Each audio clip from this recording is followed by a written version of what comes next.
What is DPMI? It's a 3-week training offered in DC and Monterey 3 times a year. And we now have a 4th abbreviated offering in Cairo that you probably received information about through the email. So what's the curriculum? Well, we start about a month before the program with pre-readings, and then you have the program, which is an intensive 3-week training, and that's where the majority of the work's done. And then finally, after you finish DPMI, approximately 3 months after, you have a reflective paper, which is your development philosophy statement. And this is where you reflect back on what you learned and what you stand for, and what approaches to development do you support. And it's actually, just like Jeff Langholtz mentioned, it's focused on your career, because you want to be able to reiterate your main points and what you stand for in an interview. Have over 100 years of experience amongst the 3 of them. First, you have Dr. Beryl Levinger, and having worked with her for 4 years, I'm always shocked about who she knows. So I contact organizations out in the field for internships and communicating with alumni, and she knows. It seems like she knows everybody. I guess having been VP of Care and served in major NGOs, she's got quite a bit of experience and connections and knowledge. Then we have Claudia Liebler, who focuses on facilitation. She developed or took appreciative inquiry and applied that in the development field. So that's one of the milestones of her career, and she's been fantastic with engaging stakeholders, whether it's in a rural village, urban setting, a school, even a corporate environment.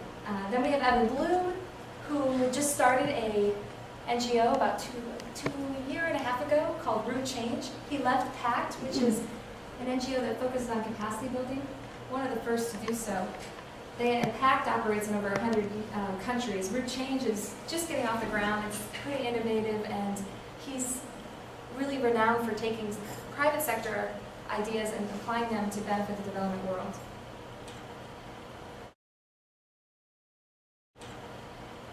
So the first module is with Beryl Levinger. It's called Designing and Managing Projects. There is some overlap with the program eval course, but this is really how do you develop a strong strategy for your development project? How do you map that out? How do you show that in a proposal? Or how do you show that to your supervisor or the team you're working with? So she develops that, this module for you to learn how to plan your project, have an exit strategy. Facilitating participatory development. This is the second module with Claudia Liebler, and this is where you look at stakeholder engagement. How do you get the people that are closest to the issue involved and passionate about fixing this? Having worked with alums, it can be really depressing, or if you've been working out in a developing field and you want to engage the local population, and that's always been a challenge, right? And how to not prevent dependency. All these issues will be discussed. And finally, that's Evan. You can see him sitting on the table. We're actually always in 434, which is just across the street. That's the classroom that DPMI is held in. He teaches on social entrepreneurship and strategic partnering, and there's a couple simulations he does that help you look at forming alliances and coming up with creative ideas. NGOs are notorious for not working together, often because they're competing for some of the same money. But how can they compete to really tackle these large problems that we face in the world? How can they look at where they can form strategic alliances? That's the main essence of this week. So what are the requirements for just the certificate? So say you don't want any credit. You don't have to take the credits. You can take other courses on campus, but you can take credits for it if you want. So you have a little more flexibility there. For the professional certificate, so people who come outside of this do this option. You can do this option as a student. You're taking it like an executive training. So you get a professional non-degree certificate. You come to class every day. You learn a lot. You do all the deliverables during the 3-week period, and then you do the philosophy statement 3 months later. It's a 5-page philosophy statement. And that's what you need to do to earn the certificates. You don't have to present your deliverables for credit. There are courses that you can take.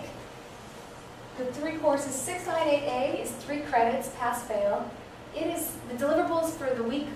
Module 1 in Monterey or DC make up the DPMI 698A course. DPMI 698B includes deliverables for Module 2 and 3. And that's also 3 credits, pass-fail. and you present it in a Zoho project, which is an online presentation tool. And finally, this is a new course, 698C, which is DPMI Cairo. It's 4 credits.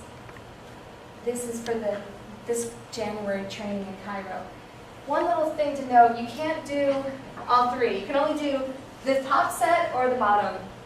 You can only do one or the other for credit. You can do both trainings if you want, but you can only register for either the top 2 courses, A, B, or C. There is a training fee for DPMI.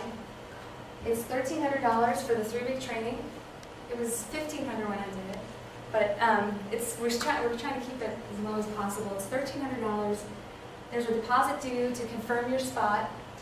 It's $100 by November 15th, and then April 15th for the summer. And then the rest of the program fee is due by the first day of the program. You can pay out of pocket and just do the training. If you do want to do credit, you are eligible for financial aid to cover the cost. It would be part of your loan package if you are taking out federal loans. It's pretty good. It's cheaper than a credit hour. It's a really good opportunity, but there is a program fee. It pays for the technology and the trainers. My application for the winter training is on Halloween, the same as the Conservation Leadership Practicum. And then if you're thinking about next summer, you have until April Fool's Day. I picked holidays to make it, remember, easy.